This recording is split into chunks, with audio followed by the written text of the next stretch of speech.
Hello everyone, my name is Lowko and welcome back to another top level game of professional StarCraft 2. What I've got for you today is a best-of-3 series of Taran versus Zerg, where in game number 1 we find ourselves on the map Alcyone. Now spawning right here in the top right hand corner of the map, playing with the blue Zerg drones, representing himself right there on the main hatch. We're looking at none other than Dark's main base. Dark, of course, is from South Korea. His opponent in the opposite corner, playing with the red Terran SCVs. He's from China. He's the current world champion of StarCraft 2, and he goes by the name of Oliveira. This should be a proper high-level match of StarCraft. So I'm excited to find out exactly what ended up going down.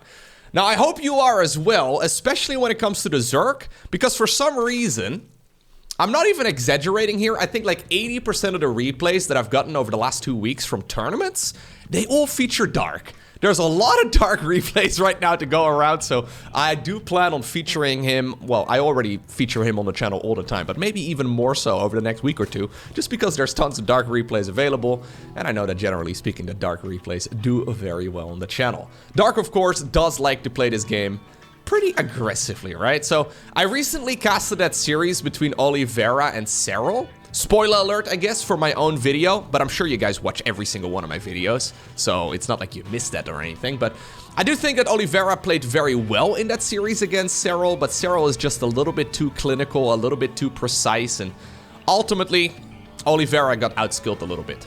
I think that's fair to say. I'm not being mean here to him, but Cyril is just, you know, he's like a surgeon that went to school for like 12 years and just practiced, you know, incisions, right? Like Cyril's, I don't know what surgeons do in school, I have no idea. I'm just glad they exist, okay? But Cyril very much so could have been a brain surgeon, okay? If Cyril one day decides to make a switch, yeah, I don't think that would be a terrible idea. Dark, however, plays this matchup, and actually pretty much every single matchup, very differently from Cyril.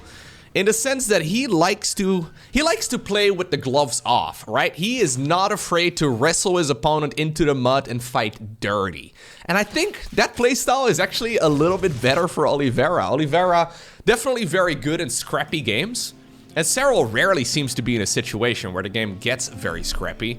He's just, yeah, in control most of the time, and it's up to the opponents to try and throw him off. And that usually doesn't seem to happen all too much. So maybe he's got a better shot right here against Dark. Who knows? I guess we will find out over the next couple of games. That being said, by the way, a couple weeks ago, I think this is like 3 weeks ago, every single replay that I got featured Clem.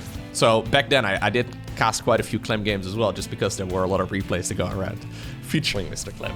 Obviously, I can always go back to some replays as well from maybe a month or so ago. There's quite a few tournaments being played still in StarCraft 2, and yeah, I've actually heard this complaint from tournament organizers quite a bit. So personally, I don't really organize tournaments very frequently, but a lot of people like to, host their own events, and they're happy to put up a lot of prize money and all that. But one of the complaints that I've heard many times is that it's actually very difficult to schedule your tournaments because there are so many that are actually going on. So for a quote-unquote dead game, people have been calling StarCraft 2 a dead game since like 2012. I'm not even joking. Like, that's when I first started really seeing that on the internet. It's still awfully difficult to host a tournament and not overlap with another event that's going on that same day. So no worries. There's tons of replays to go around, and I can always go back to some games from maybe a week or two ago as well and feature some other players. But lately, it seems like every single tournament, it's been Dark. Yeah, from start to finish. Anyhow, what exactly do we have right here? Because I am blabbering about everything except for this particular game. So, we've got ourselves a triple CC opener. I always think of this start right here from Oliveira as the Clem build, even though it's not. We have a lot of roaches coming up here for Dark off of 43 drones. Double gas in the main base. Is he gonna link flood on the back of this? Well, he's hit a bit of a supply block. That may be due to the fact that we do have a small deviation from that Clem opener. So this is triple CC into Viking into Cloak Banshee. Okay. Yeah, so Dark, if he wanted to go for a big roach attack, I mean, I think he's going to try. But he's going to be met with a Banshee here momentarily. There's the first one coming up. Cloak is coming up as well. Nah, he's going to just make a ton of drones on the back of this. I like it a lot. So this Banshee is going to show itself right now. Okay, Dark immediately turns around. He does not want to deal with a Banshee. Now, there's a chance that he's going to be caught off guard here a little bit. Because normally, if it's a Viking first and there's a Banshee on the back of it, it's not going to be Cloak. Although he does end up getting Spore Crawlers here at home regardless. Maybe playing it safe, not really willing to take a whole lot of chances. 4 additional barracks right now building inside of the main base here of Oliveira. We'll have to keep an eye out on exactly what he decides to do off of this, unit production. So no mech shenanigans or anything like that. Doesn't really surprise me at all, by the way. Like, yeah, Oliveira, very much so the type of guy who may very well be comfortable playing Terran mech, and he's not afraid to mess in and mix in rather the new Cyclone, but ultimately he's very much so a bio Terran. And honestly, maybe that comparison with Clem, maybe it's not so wrong. He likes to play the game very similarly. Although in my mind, Clem's micro, especially, you know, his highs, maybe not always as stable, but when Clem is on point with his micro, it looks absolutely godlike, and I haven't quite seen it as frequently from Oliveira, but maybe in this series. Alright, here come the Banshees. Yeah, what I like about this build, and I think it's also the reason why Clem does it in basically every single game, is you can put on a lot of pressure on the Zerg, right? So these queens are occupied right now. We decided to go all the way up to 6 over here. We made some Spore Crawlers, right? So indirectly, the Terran here is dealing economical damage to the Zerg, even though he's not really killing any drones. But he doesn't really need to kill any drones either, because he can, do well with all of his own economy. Because of that quick 3rd orbital command, and now we have 3 mules mining. I mean, it is gonna be a small advantage here for the Zerg. That's just the way of things, right? That's just kind of how StarCraft 2 balances out.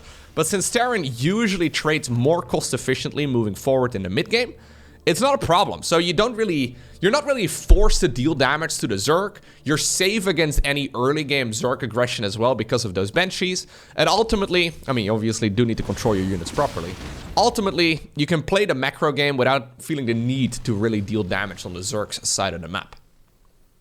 Hive already coming up here for Dark, by the way. So he is pivoting from Roaches into a Ling Bane here with a really quick Hive. So probably for Adrenal Glands, maybe a couple of Vipers.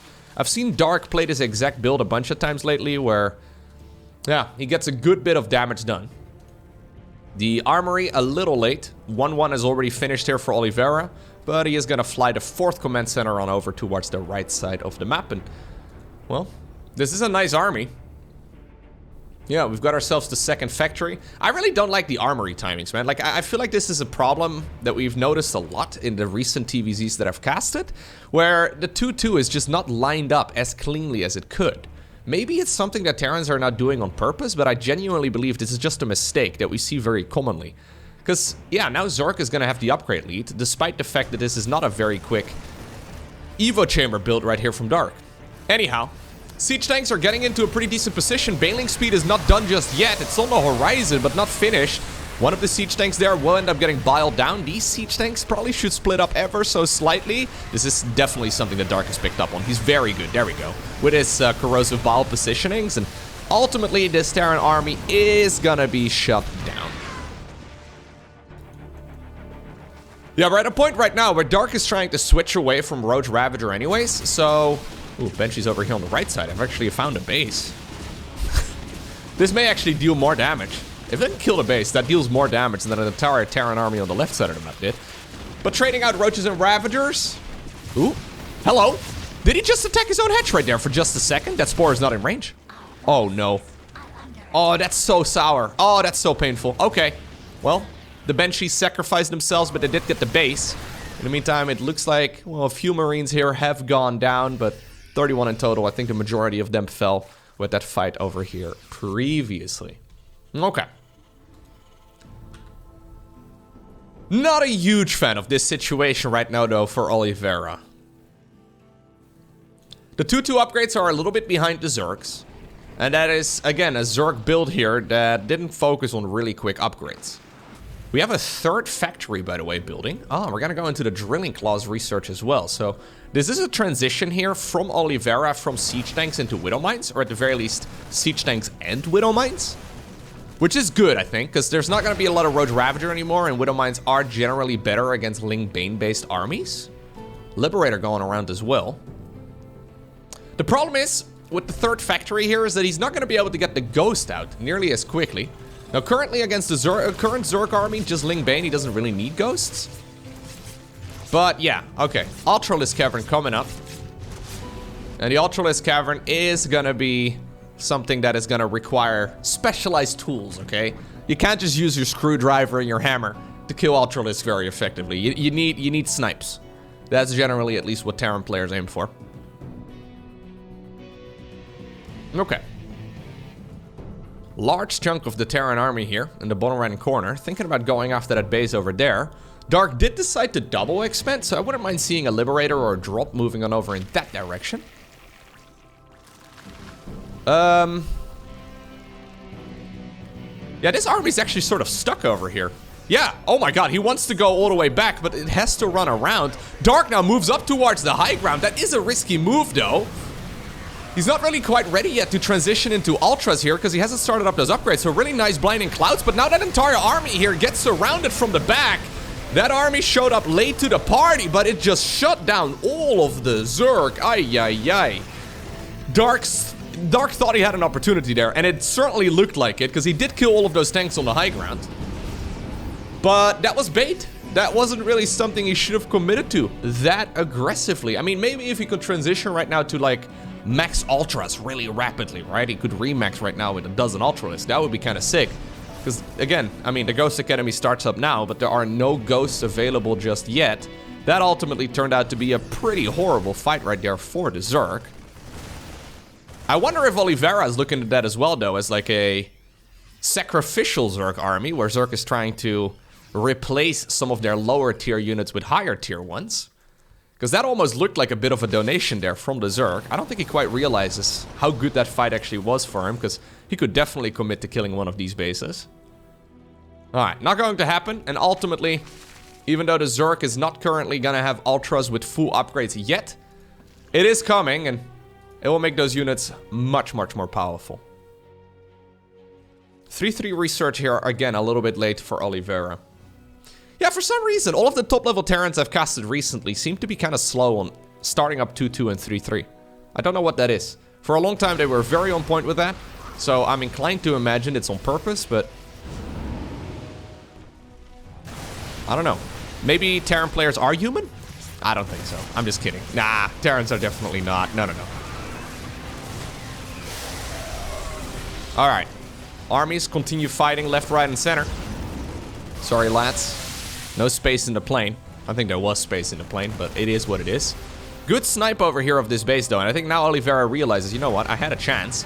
Ooh, siege tanks and ghosts in the meantime, though, at home, dealing a bunch of damage. Widowmine right there, getting a good shot in as well. Woo, that was juicy. That is what you're hoping for. Well, if you're a Zerg player anyways. You know what, yeah, against an overstimmed army like this one, one Ultra? Whew, not bad. Quite a few drones are going down as well on the other side of the map, but that is obviously still an amazing trade here. So, what just happened in this game? I swear Oliveira was on the verge of winning, and then Dark did another one of his YOLO moves. Dark's been really specializing in his YOLO moves lately. Where he's like, you know what? If I just continue playing a macro game, I'm not gonna win. So what I'm gonna do instead is just put all of my eggs in one basket and commit hard to a full counterattack. And I've noticed this now in like 5 or so of his games. It seems to work almost every single time. That was such an aggressive move there where, yeah, he just blew up every... So he basically just says, okay, I will let my reinforcing units that are still to hatch, I will let them deal with the counterattack, and I will just force the full counter here myself. And maybe even get a bit of a base race going. And ultimately, yeah, it's Taran who has to go back home. You really can't effectively base race a Zerg when they are spread all over the map. You just run out of time. I mean, even if your structures can fly, it's... Yeah, you better be confident that you can win. So usually Terrans are the ones that end up coming back home. And it works out quite nicely for the Zerg. Alright, anyways. What was previously a Terran advantage has now turned into an advantage for the Zerg. Dark thinking about taking a gold base now next as well. He's got 85 workers versus only 53, so... Yeah, it was really... Like, normally these type of games kind of go like, ooh, and then eventually the graph in red just heavily goes in favor of the Terran. Now, though... Yeah, look at this. This is kind of nuts. So we had that big fight previously where Zerg lost all of those Ravagers. Terran was substantially ahead. And we had another divot there. Another little pivot. Or dip in, I guess is a better word of saying it. Anyways, kind of nuts. He may still be able to outgrow the Zerg army here because he has less supply caught up in workers. But he's gonna need to get some really good trades in now. I mean, there are ghosts. I really don't like Ultras that much. I think Ultras are still kind of a bad unit. It's a lot of Vipers, by the way. Okay, parasitic bombs, but no anti-air. Ooh, that was horrible, Dark. I mean, yeah, okay, there's no control. Oh, okay. Well, there was no micro there from the Taran either, so at least we got some value out of those units. But yeah, snipes are gonna be able to get rid of those Ultras, and everything else just killed those Vipers. Okay, so wait, it was a Terran advantage, then it was a Zerg advantage, and now it's going into a Terran advantage again. At least the base ends up going down here. That may very well force Oliveira into a bit of an all-in. What a banger of a game number one. Zerglings still going to town. Reinforcing Terran units over here should be able to get rid of most of them, but this army here that is now at the front door of the Zerg is looking absolutely massive. A lot of units getting rallied to their death. We do have a couple of Banelings over here, but they mostly connect with Marauders, which is not really where you want them to go. This is a very close game. Supply count right now dead even. Hatchery over here ends up going down. I mean, we do have a massive drone lead here for Dark, so he's almost got twice the amount of workers. But there's not that many hatcheries for them to mine anymore, and I really don't like this unit composition here for the Zerg very much. There's a good reason why normally we see, for example, Hydra Lurker instead of Ultras. Ultras just have, even though they're 25 minerals cheaper in the new patch, I mean, I really don't think that's super significant. They just have too many natural enemies in the Terran army. Like, Marauders do quite well. Liberators obviously do amazing. Ghosts do really well too. And, well, those are the units that you see in every single Terran late game army. So, I think Ultras are good when you're already ahead and you're trying to drive home a victory. But in this scenario, I don't think they work out all too well. Now here's the thing though, Oliveira has not been remaking, and he refires SCVs right now. He wasn't really remaking SCVs there for quite a while. So he was probably assuming that he was kind of doomed too, and he needed to win with that next fight. He didn't win with the next fight, but he did deal a lot of damage. So ultimately he could have been making SCVs that entire time. This is the first time he's gonna be met with those Corruptors. I've got a feeling that these guys are not gonna be going home. Alright, those Corruptors are gonna at least make it easier for those Liberators and Medivacs to get shut down. Already though, lovely move right here by Oliveira. Prepared to go for another attack up north, and he kills that base with ease. So who's ahead?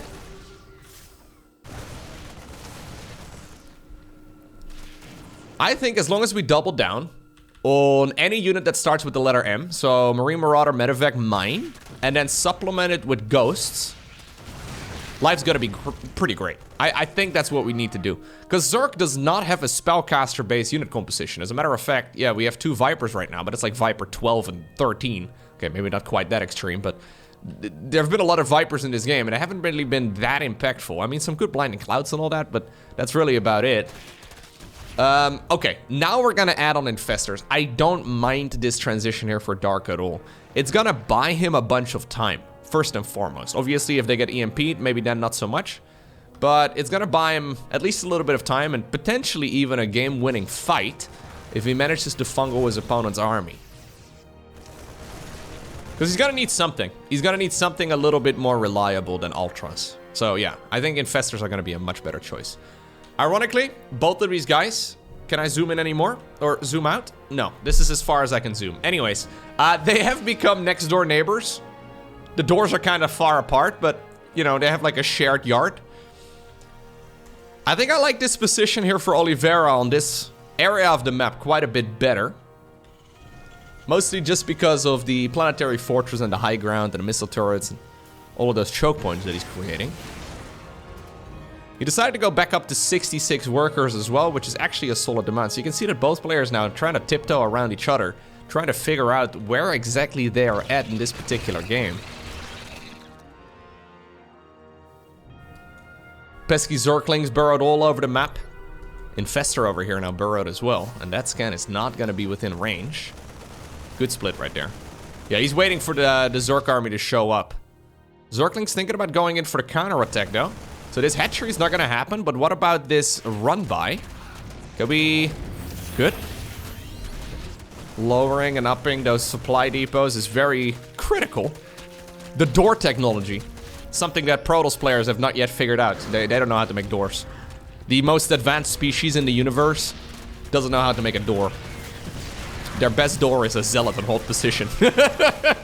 Anyways, I think the reinforcing Terran units are going to be able to get rid of all of this. And ultimately, that was another Zerg hatchery going down. Terran, in the meantime, trying to take another base over here, but Pesky Zergling once again burrowed.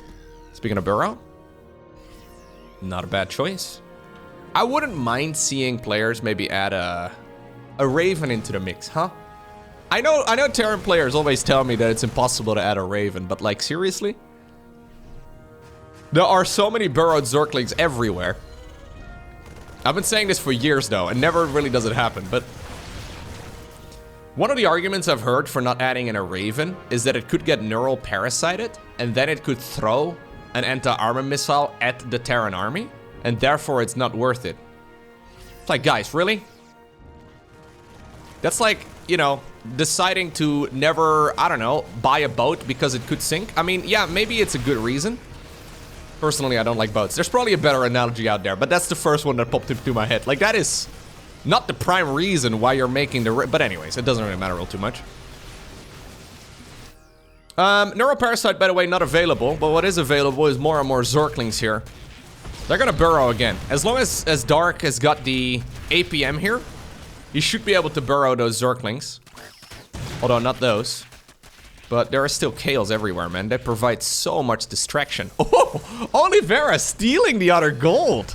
He's taking every base on the right side of the map. Okay, this was supposed to be one of the... Okay, that one's not gonna fly anymore. This was supposed to be the Zerg player's gold minerals, but... Oliveira may as well think about leaving the entire main base, because he's losing a lot of stuff over here. Well, this choke point over here is pretty nice, but... You may as well think about repositioning his entire base towards the right side of the map. He's moving forward once again, though. Imagine having a Raven here so you don't need to scan a gajillion times to get rid of all of those creep tumors. Nah? Okay, sorry, I'll shut up about it, but seriously, though. Yeah, more scans is also not a bad idea. How many orbitals do we have? Just the two. Just 2 orbitals. Don't love it. So that's the other argument, right? That like in an ideal game, Terrans would have 12 orbital commands at this point in the game. The problem is yeah, it usually doesn't happen. You may have a plan, but then, you know, you have to execute it in an actual game, and it's not as easily done. So Dark is arriving at the point in the match right now where he just doesn't have minerals to really mine anymore. Yeah, he's got a lot of drones still, but he's only really got 2 mineral lines, and they are drying up in the next couple minutes too. Planetary Fortress over here, so handy. We don't have Lurkers or Brute Lords or anything like that to really get rid of it, so a lot of Lings and Banes once again get sacrificed. But I think indeed this WW, the GG, I think it's the right move right here from Dark. I don't see a way he's gonna win this game either. It's Oliveira who wins a brilliant game number 1. Next up, Heart Lead.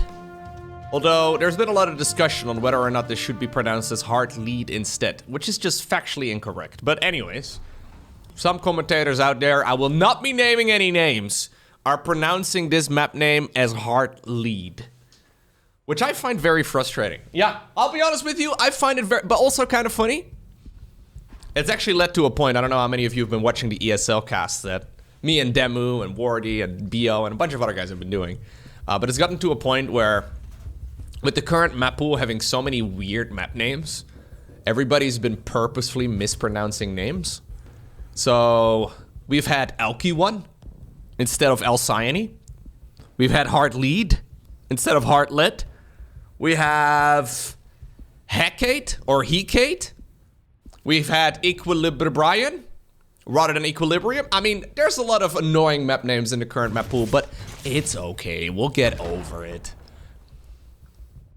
Maybe we should double down, huh? On making even more strange map names. Like back in my day, maps were called Steppes of War, Zelnaga Caverns, okay? Metalopolis. We could work with those names. There wasn't really a lot of room. Blistering Sands. There wasn't really a lot of room for mispronouncing map names, but these days, apparently, there's a little bit too much of it. Anyhow, what do we have this time around here for our Terran? It's just a straight 1-1-1 right here. Would you look at that? No, that's also not correct. There you go. You had to reposition that starport again, but we do end up getting, I guess, some Banshee production going. Yeah. Now, once again, this is like a 3.5-minute Roach Warren here for Dark. There's the second gas started up. So in the first game, he also went for a 3.5-minute Roach Warren, if I'm not mistaken. And then he also went for double gas, but no link flood on the back of it.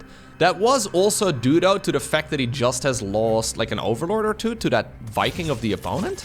Oliveira, okay, he may have just found a weakness in his opponent's armor. Yeah, there's no link speed or anything like that in this game. Dark playing a little bit of a greedy one. He's gonna sacrifice the Hellions for a bunch of drones.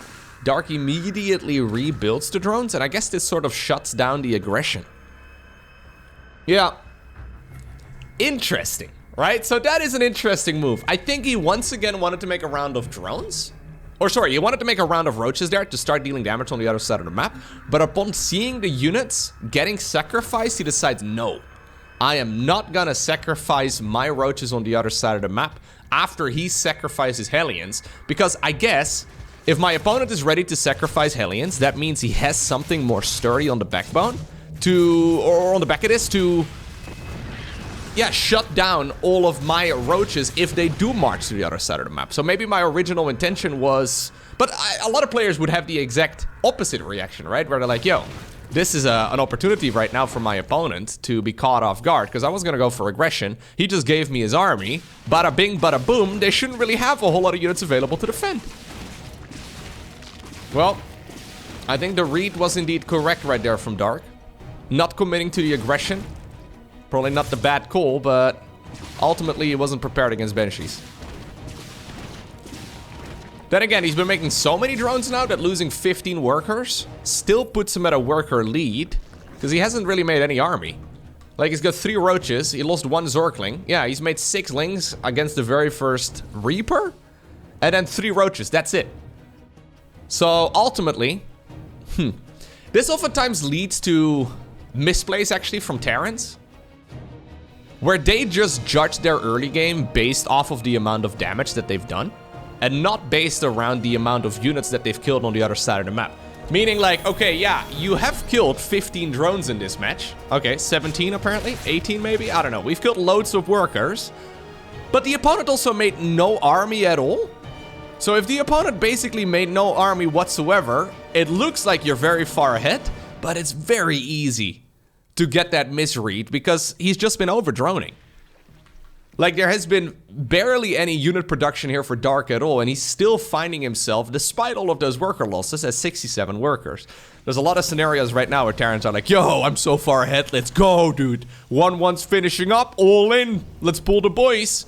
And you find yourself, well, against a massive Zerg army that you really weren't expecting. And usually, that's the moment where you balance wine.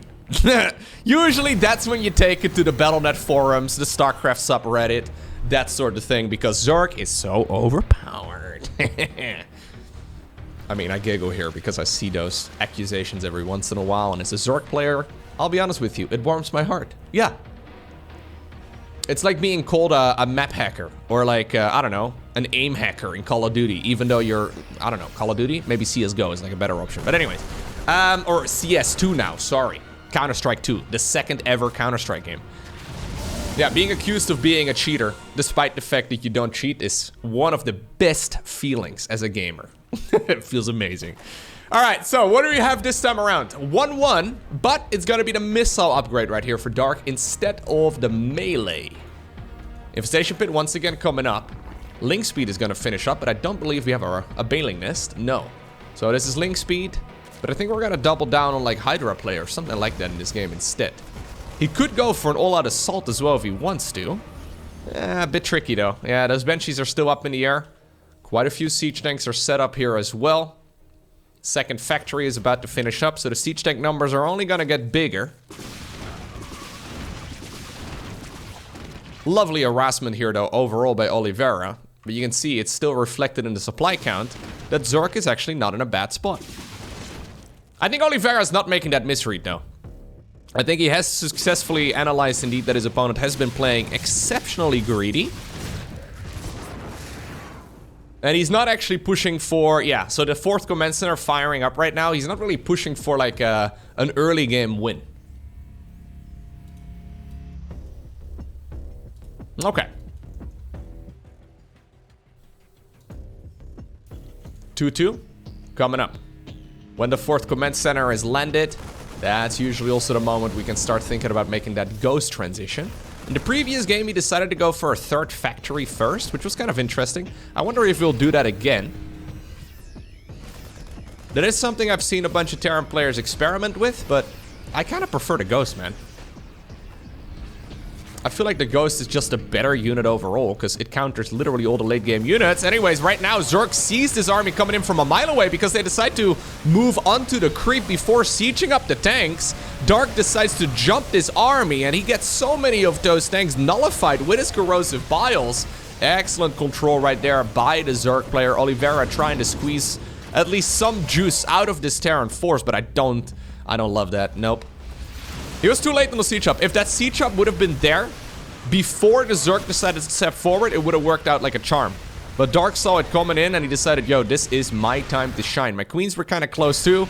Let's just, yeah, get some transfusions going and try to deal as much damage to this Terran army as possible. Ultra Cavern once again on the back of this with +2 missile. Okay, Dark, what are you cooking up here? I don't know if I love it. I think what you could do, Dark, is just make full Road Ravager, Viper, and kill your opponent with 2-2. I don't even know if you need Vipers. I think you just go. Like, right now. Yeah.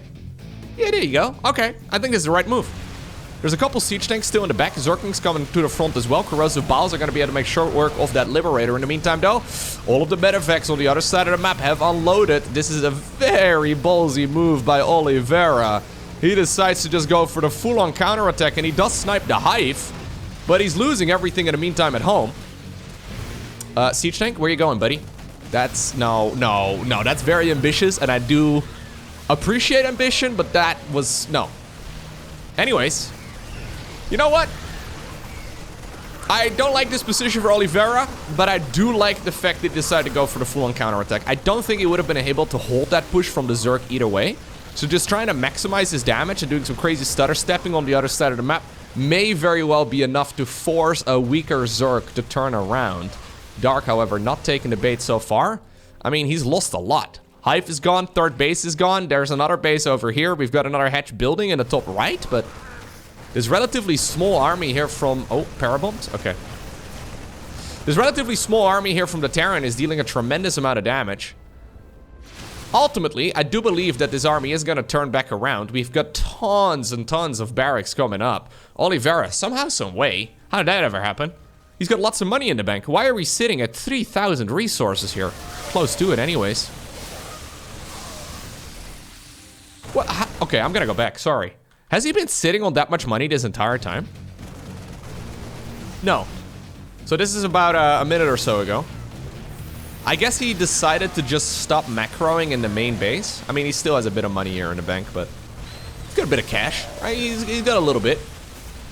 I think he just decided to stop producing in the main base altogether because it wasn't gonna help him very much. So now we're basically back to, yeah, I'll speed it up for just a sec, to roughly where we were. I think this is roughly where we were. I'm not exactly, I think it was 1140 actually. Yeah, so he decides to just pick up and get on out of there. And he stops producing altogether, which is an awkward moment. And also the reason why he decides to fire up tons of new unit producing structures.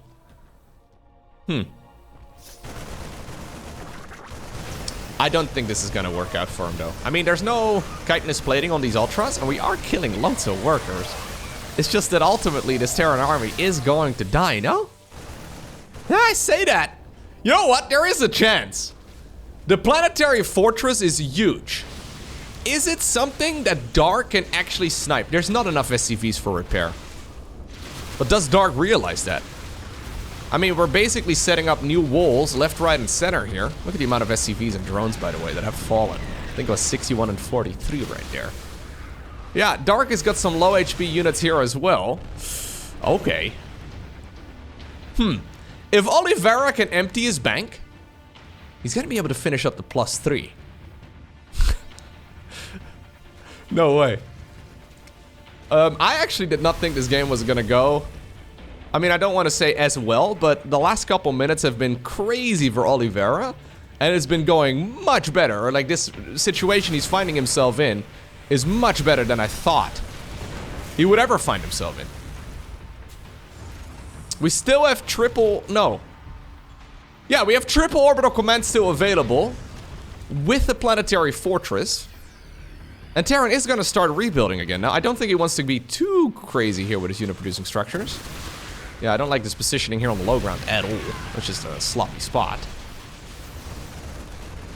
Okay, Stimpack once again used, sniping a couple of those units. Dark sprinkling in little corrosive biles on the retreat. There's an infestor on the way. Okay. Oliveira might be able to somehow get this done. That was actually crazy decision making, though. Like, imagine if he would have given up on the low ground altogether. He would have gone for a full counterattack and moved the siege tanks into the main. He also had a couple misrallied units here towards the low ground. Imagine if he had like 4 or 5 siege tanks up on the high ground. I don't think he would have ever lost the low ground. That drop in the main base may have forced a lot more units to come back home sooner, rather than what Dark had planned. But I think he could have still been able to kill at least this base and that one, as Zerg was killing this one and that one. So maybe it would have been okay, because command centers do gain more value of... Oh, that's... Sorry, what? You got a low HP medevac, parasitic bomb, and you decided, you know what I need to do? Load up my marines? I think he assumed that that parabomb was gonna wear off already. Parasitic bomb deals 120 damage. Medevacs at full hit points have 150 hit points. So I guess, he assumed it was higher in HP. That's the only reasoning there, because that would have been a pretty silly mistake. Okay. Is this still winnable right here for Oliveira? If Dark gives him enough time, yes. That's my problem, though. I don't think Dark will. Yeah. No planetary fortress here in the top left-hand corner. We really need to rely on the planetary here as an anchor. Okay, we're gonna need reinforcements in the top right-hand corner. This is a lot of mining here for the Zerg. There's also gonna be a fungal growth available, though, and we do move up to the high ground. Okay, mostly just with corrosive biles, using the Ultra there to provide vision. Infestor is gonna spawn here in a sec. Here it is. Okay, he didn't want to get fungled, but turns out we're not gonna fungal it, apparently. Zerg once again coming in from the side over here. Now, I think ultimately Dark is still gonna be able to win this. But some wonderful decision-making right there from Oliveira. After falling behind earlier, he decided, you know what, this is what I need to do. He loses another orbital, and that's too much. GG is called, and we're gonna go to game number 3. This has absolutely been a series, though, where counterattacks have been the key. Now, game number 3, we find ourselves on Golden Aura, and Dark decides to go for a pool first this time around. This is like a very all-in-y spawning pool timing, but it is something worth noting. I guess the plan is to try and run some Zerglings around the map. So one thing that Oliveira has done, or has not done, I guess, is SCV Scout. So he's skipping the SCV Scout to only really scout with the Reaper. And I guess that may very well create an opportunity for some Zerglings to run around the outside of the map and kill the SCV that's building the command center on the low ground. Terrans really need that command center to be done ASAP to face the Zerg economically, right? Fair enough. But also to not hit a supply block. So... yeah, I think Dark is adjusting here to this particular series. 6 links. And then a double expo. Okay. So this is 6 Zerglings into a double expansion opener from Dark. Reaper first once again. Oh, Oliveira's looking around. He's not actually going to send the Reaper across. Which is bad news actually for Dark. I think Oliveira may have played the opponent here a little bit. Yep, this is not an ordinary position for the Reaper. So what do you do now with the links? I guess you still give it a try, but it's only going to be 1 engagement. I don't think you're going to really be able to get much done. Ooh, okay, well that works out way better than I thought it would. Gonna run away a couple of these links. Marine ends up falling. SCV is gonna die. But since the Reaper is home, this is a lot more manageable. Yeah, imagine this exact same fight, but then without the Reaper here. Like, it would arrive right about right now, you know, from its trip across the map. It would maybe get back home right about this moment. And ultimately, that's still 6 Zerglings going down. That command center was delayed, yes, but nothing all too crazy. Cyclone coming up as well right now, just for the base defense. I guess it's forcing Oliveira into a position he wasn't really planning on playing here, so... gonna have to make some adjustments. 3rd command center, though, has been fired up. Nice and early. Does this mean that we're gonna see Cloaked Banshees once again? I wouldn't mind it. Although, obviously, he doesn't need to. He doesn't have to. But Dark has been at least showcasing us... okay, interesting. More Cyclones. Dark has been showcasing us at least some potential here to go into... some roach attacks. Almost getting a drone on the other side. Reaper is, however, going to be pushed back. How many Cyclones are we going to make? So, did he actually cancel the very first Cyclone? He must have canceled the first Cyclone only to then start pumping out 2 Cyclones, which is an interesting one. Are we gonna follow up with Hellions now? Stimpack? Like, what's the plan? No, we're gonna do more Cyclones. Are we gonna do more factories? No. Double entry bay in the back. So this will be a bio transition here eventually, but... really? We're gonna fly this all the way over there. This is Oliveira cutting a tremendous amount of corners. Because if this is going to be an early game attack from Dark, he's gonna be in a world of trouble. Like, if Dark decided to go for a roach push, I mean, he's getting some roaches right now. I don't see what Oliveira could ever do against it. Look at this.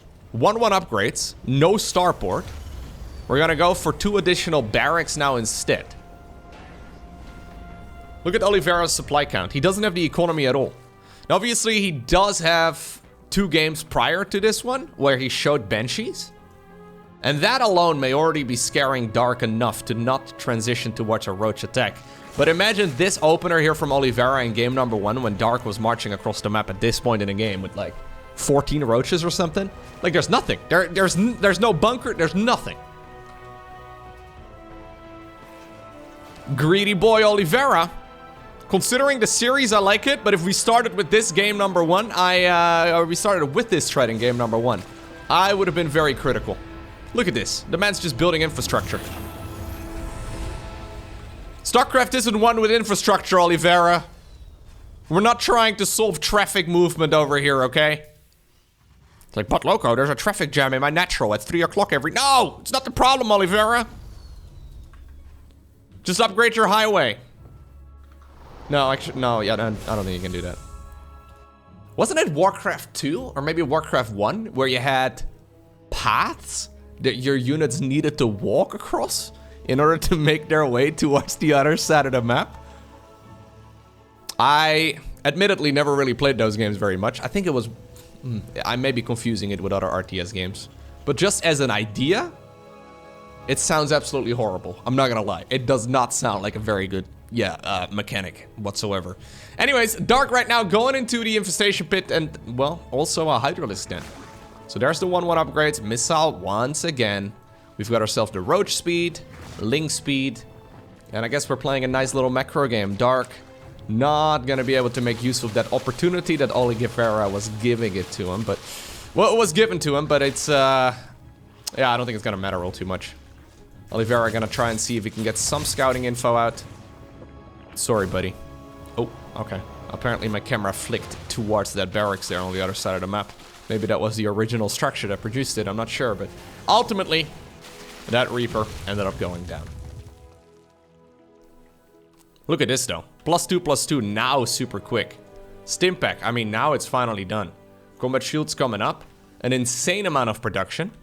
So we're gonna go all the way up to 8 racks, and I don't think that means we're gonna be adding on a 4th command center. Instead, we're playing the greediest game to basically build all of this, and now we're gonna start producing tons of units. It's a bold move, Oliveira.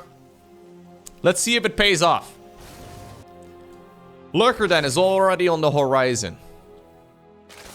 The problem with these sort of openers is that they are kind of nice if you're a ladder hero, right? So not necessarily this start from Oliveira. I don't recommend you play that start, but I think this mid-game follow-up with 8 racks, triple command center is really strong. You can always fly the main command center on over to another location. But against Lurker play, it's really hard to actually finish the Zerg. So if Dark was playing anything like he did in the previous games, so with Ultra transitions and all of that, rather than Lurkers, so that's maybe what that Reaper was looking for too, I do believe you're going to need a 4th command center. I wouldn't be surprised if Oliveira decides to throw down a 4th command center as soon as he sees the opponent's Lurkers. So both players playing this a little bit differently. Don't get me wrong, by the way, I really don't mind this position here from Dark either, so I think he's maybe missed a bit of an opportunity, but he didn't know about the opportunity. Adding on a ring of spores around the main base. That's an interesting one. 5 spores on the production tab. And then replacing some of the drones. Okay. Here comes Oliveira. Now finally matching his opponent's supply count. +2/+2 is done. Or finishing.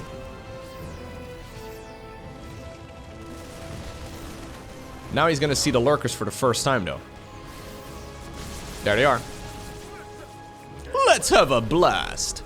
Lightning clouds, abductions? No, we're gonna opt for the abductions, okay. Yeah, what do you do now? Dance on the edge of creep while your army slowly dies? I'm not a huge fan of that strategic decision.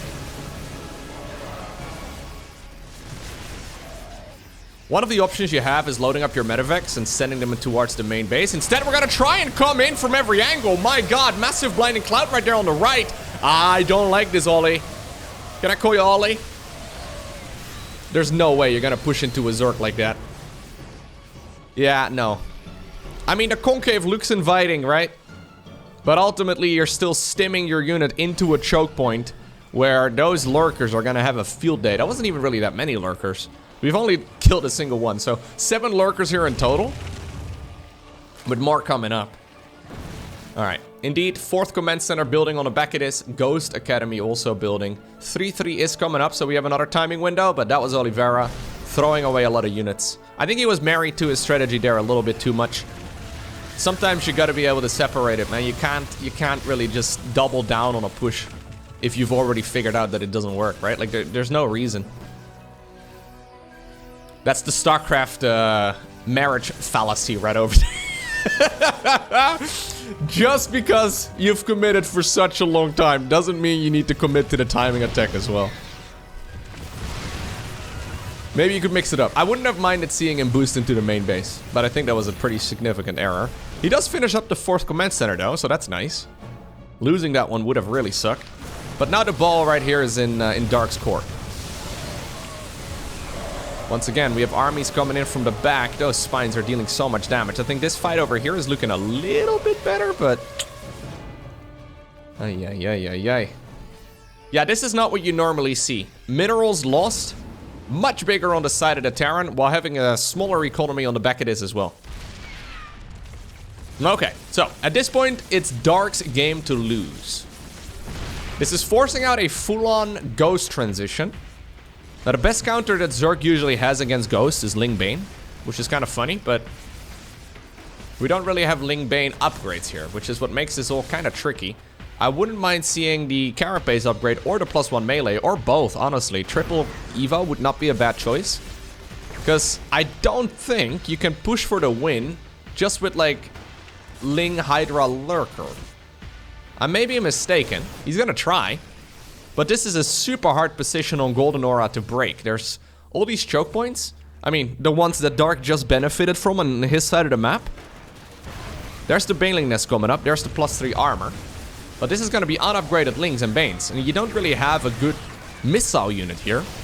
A unit that benefits from those missiles upgrades that is gonna be good against the Ghost. Parasitic Bombs going down. Trying their very best anyways to deal as much damage and maybe disrupt some of these medevacs. Okay, not bad whatsoever right there for the Zerg, but ultimately, pew, pew, pew, pew, pew. Ghosts are pretty good units, huh? Okay. Yeah, now it's looking a lot more representative. Look at that, actually. That's insane. I feel like Oliveira was like 70 supply behind. Maybe slightly less than that, but my god. Did he catch up in that department quick. Yeah, Zerg doesn't have a good answer against Ling Bane in general. Or, sorry, against Ghosts. Like, other than Ling Bane, there's not really something that you can do. So, since Dark now has to start up his Ling Bane upgrades, well, all the way beginning at +1, it's gonna be a long while until you have something against +3/+3 Ghosts. So in a way, that attack from him is sort of turned into a bit of an all-in. I understand the irony of calling something a bit of an all-in, but like, it's... yeah, it's just tricky right now. So like, what do you do? Yeah, okay, +1 melee. Okay, you can always try and do a Nidus Worm in the main base. So Nidus over here, bada bing, bada boom, Ling Bane all over the bases. Try to distract those Ghosts. But those Ghosts are gonna reign supreme for the foreseeable future. For at least another while, those Ghosts are gonna be able to get rid of every single one of the Zerg units. One thing that Dark can do is, well, Nidus in the main base, and deny a 5th. Creep Threat is looking very lackluster. Yeah, he wasn't prepared to play a macro game. He was not ready to continue this game for that much longer. I think he already intended on winning this one. He did sneak out the golden base in the bottom left, but the creep over here is incredibly spotty. Let's go with spotty. I think that's a pretty good name. Yeah, we need all of this area of the map creeped up in order to really get value out of it. Does that make you nauseous, by the way, when I scroll around the camera like that? Anyways. Woo! Sorry. Ghost, man. Good unit. Lovely transition right here from Oliveira. Can we do another scan? Do we have another scan? He's thinking about moving in right now. I'm not. I mean, he can. That is a lot of Terran army, actually. The bio army has been growing rapidly, but without a scan, getting rid of this creep oh, he doesn't even need it. That's actually nuts. Yeah, 15 SCVs have gone down in the meantime on the other side of the map. A couple lurkers here just being as obnoxious as possible. But in the meantime, Oliveira is actually putting on a ton of counterattack damage. Why are we not pulling the SCVs away? I don't understand. Maybe a little preoccupied here fighting on the other side of the map. That just cost him 34 workers, though. Small amount of commitment there from the Zerg, dealing a tremendous amount of damage. Adrenal Glands finishing up. Snipes just used on every single one of the Zerg units. Ay, Dark. This is not what he was hoping for at all. This lurker's still murdering stuff. 43 workers. What in the world? Imagine all of these... imagine this situation right now, but then with Oliveira with 45 additional SCVs. Seriously. This would have been a landslide advantage for him. Okay, so... Creep on the left side of the map is looking a lot better. There's Banelings now showing up. SCV transfer, oh no! Oliveira, no way! Loses a ton of stuff here once again. In the meantime, in the base in the bottom left-hand corner, also in a lot of trouble. That one indeed does get cleaned up. Dark once again creating chaos. And ultimately, he's got more bases. There's a lot more bases right here for him to mine. He's been taking the bottom left as well as the top right. As far apart on this map as you can possibly go.